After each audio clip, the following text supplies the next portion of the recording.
Shalom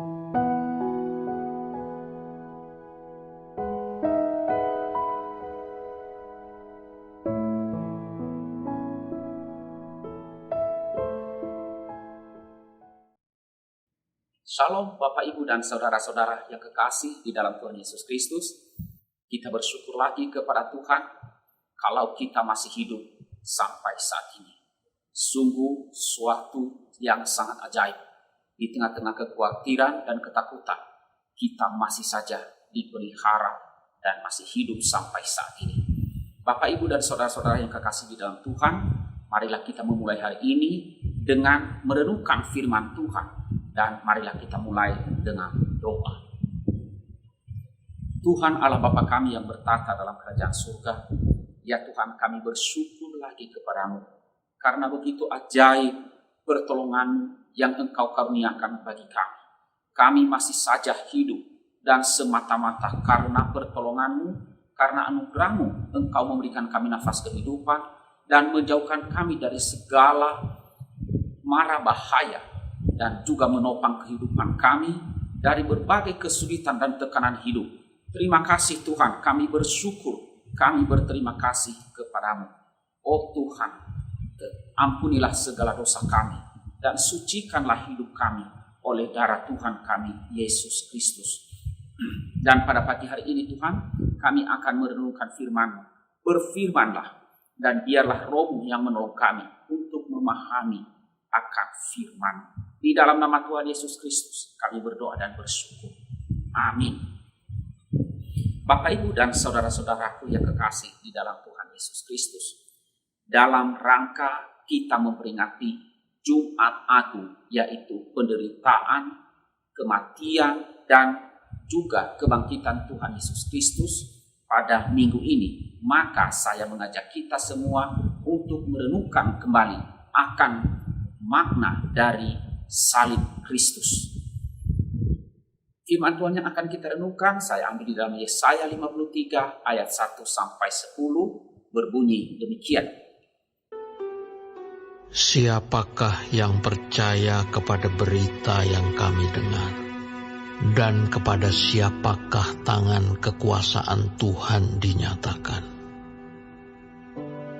Sebagai taruk ia tumbuh di hadapan Tuhan, dan sebagai tunas dari tanah kering. Ia tidak tampan, dan semaraknya pun tidak ada, sehingga kita memandang dia, dan rupa pun tidak, sehingga kita menginginkannya. Ia dihina dan dihindari orang, seorang yang penuh kesengsaraan dan yang biasa menderita kesakitan.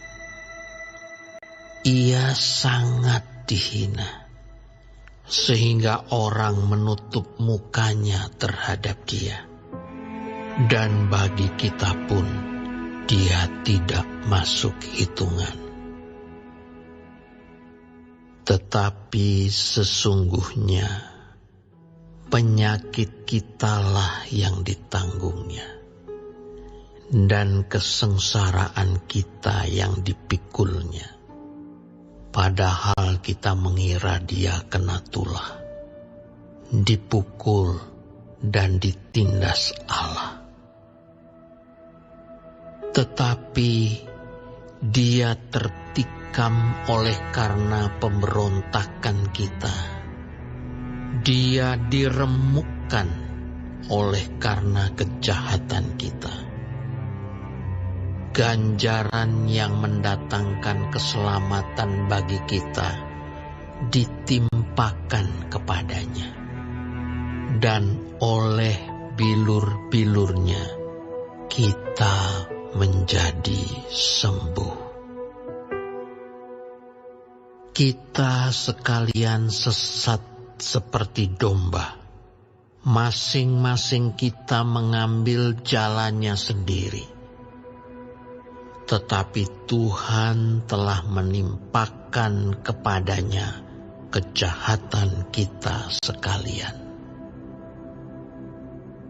Dia dianiaya, tetapi dia membiarkan diri ditindas dan tidak membuka mulutnya, seperti anak domba yang dibawa ke pembantaian, seperti induk domba yang keluh di depan orang-orang yang menggunting bulunya. Ia tidak membuka mulutnya. Sesudah penahanan dan penghukuman, ia terambil. Dan tentang nasibnya, siapakah yang memikirkannya? Sungguh, ia terputus dari negeri orang-orang hidup. Dan karena pemberontakan umatku, ia kena tulah. Orang menempatkan kuburnya di antara orang-orang fasik, dan dalam matinya ia ada di antara penjahat-penjahat. Sekalipun ia tidak berbuat kekerasan, dan tipu tidak ada dalam mulutnya. Tetapi Tuhan berkehendak meremukkan dia dengan kesakitan. Apabila ia menyerahkan dirinya sebagai korban penebus salah, ia akan melihat keturunannya. Umurnya akan lanjut, dan kehendak Tuhan akan terlaksana olehnya. Demikian firman Tuhan yang kita renungkan pada pagi hari ini. Bapak, Ibu, dan saudara-saudara yang kekasih di dalam Tuhan Yesus Kristus, saya memberikan judul renungan pada hari ini ialah Yesus Kristus menderita bagi keselamatan kita. Intinya, inti ayat yang saya ambil adalah Yesaya 53 ayat 5, saya baca sekali lagi. Tetapi dia tertikam oleh karena pemberontakan kita, dia diremukkan oleh karena kejahatan kita, ganjaran yang mendatangkan keselamatan bagi kita ditimpakan kepadanya, dan oleh bilur-bilurnya kita menjadi sembuh. Nah, Bapak, Ibu, dan saudara-saudaraku yang kekasih di dalam Tuhan Yesus Kristus, pada masa kini atau dewasa ini, salib seringkali hanya dipandang sebagai aksesoris. Salib hanya sekedar sebagai penghias, misalnya anting atau hiasan dinding, ataupun liontin, kalung, ornamen pakaian atau cincin. Demikian juga saudara, salib terkadang dikaitkan dengan identitas agama Kristen. Misalnya saja saudara, jika seseorang atau sebuah gedung memasang tanda salib, maka kita bisa menduga bahwa orang itu atau pemilik gedung itu adalah orang Kristen. Namun pertanyaannya bagi kita sebagai orang percaya adalah, apakah hanya sebatas itu pemahaman kita tentang salib Kristus? Nah, saudara-saudaraku yang kekasih di dalam Tuhan Yesus Kristus, ada dua makna salib di dalam perenungan kita pada hari ini atau menjelang Jumat Agung. Kita memperingati Tuhan Yesus Kristus yang menderita disalibkan. Yang pertama, Bapak Ibu, adalah salib adalah jalan penderitaan. Di dalam bagian firman Tuhan yang kita baca, di sana disampaikan kepada kita bagaimana Kristus harus menghadapi berbagai macam penderitaan, hinaan, dan siksaan. Sebelumnya saudara, Tuhan kita Yesus Kristus begitu dicari orang.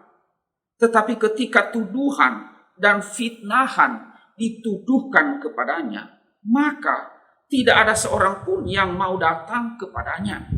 Bahkan mereka menyangkalinya mereka mengkhianati serta menyalibkan Kristus. Saudaraku yang kekasih di dalam Tuhan Yesus Kristus, inilah panggilan salib yang harus di Kristus Yesus alami. Dia, Tuhan kita Yesus Kristus, menderita dan mati, disalibkan, bukan karena kesalahannya sendiri.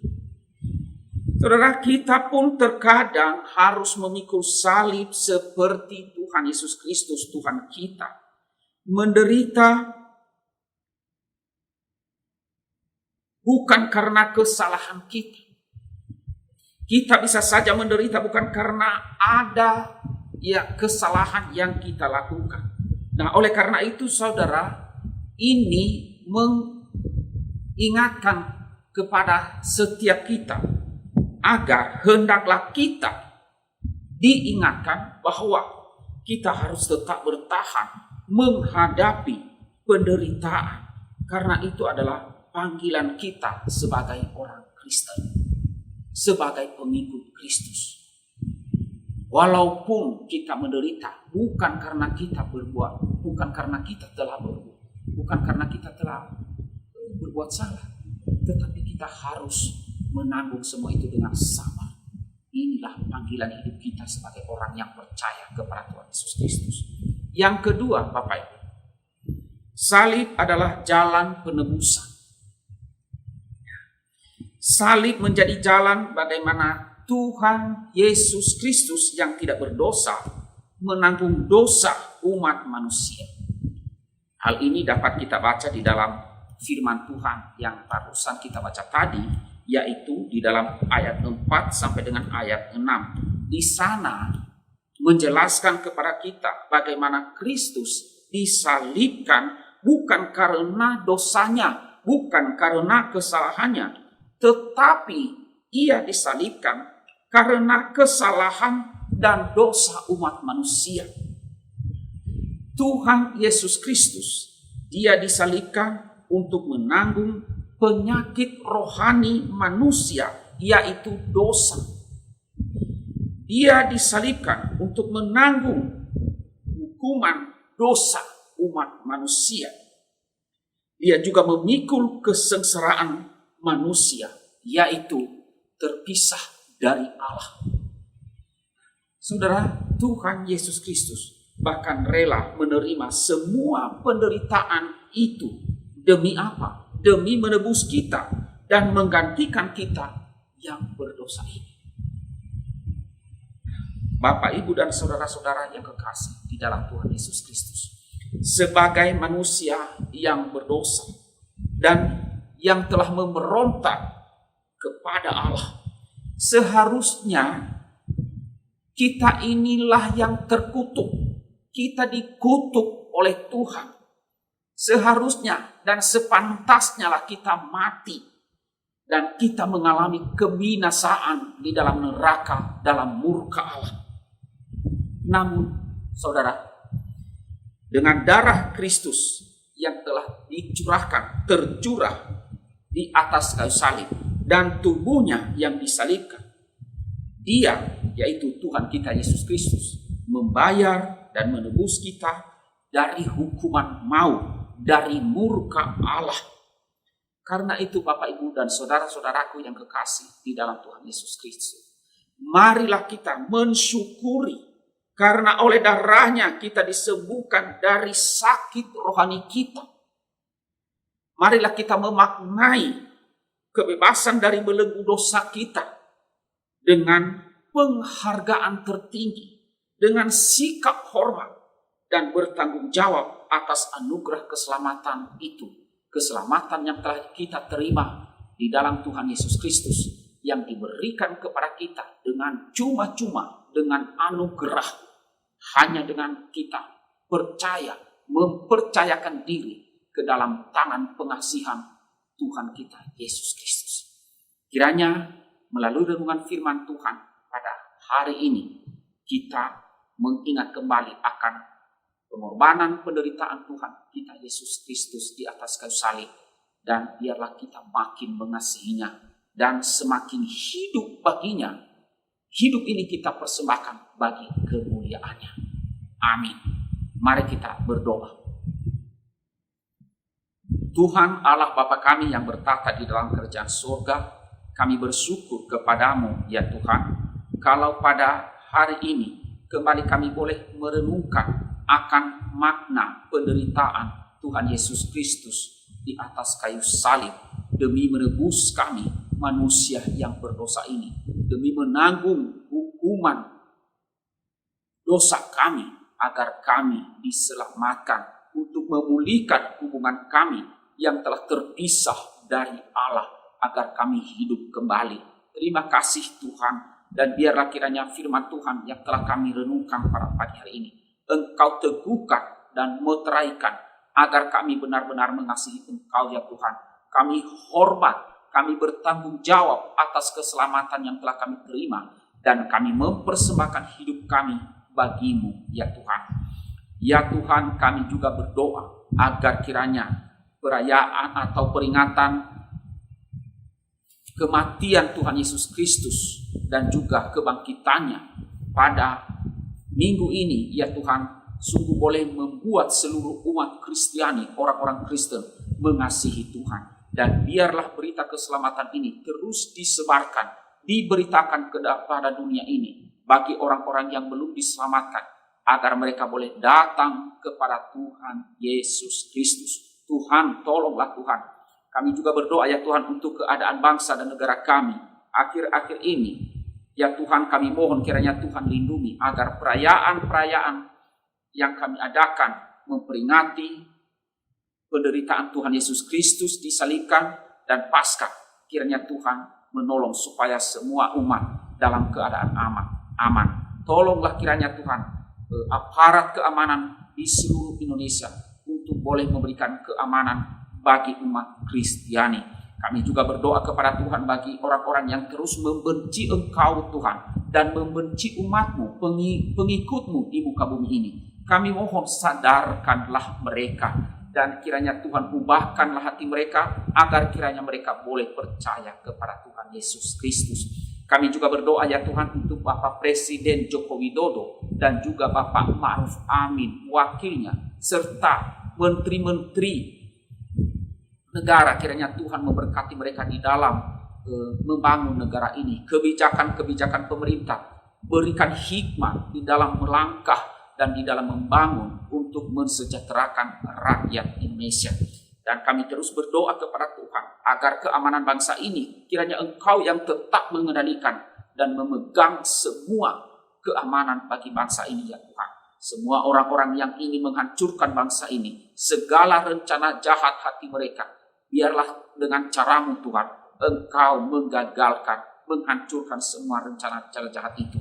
Dan biarlah bangsa Indonesia ini tetap kokoh berdiri, bersatu di bawah satu negara, negara Republik Indonesia yang berlandaskan Pancasila dan Undang-Undang Dasar 1945. Berkatilah bangsa kami Indonesia ya Bapak. Inilah doa kami, di dalam nama Tuhan Yesus kami berdoa dan bersyukur. Amin.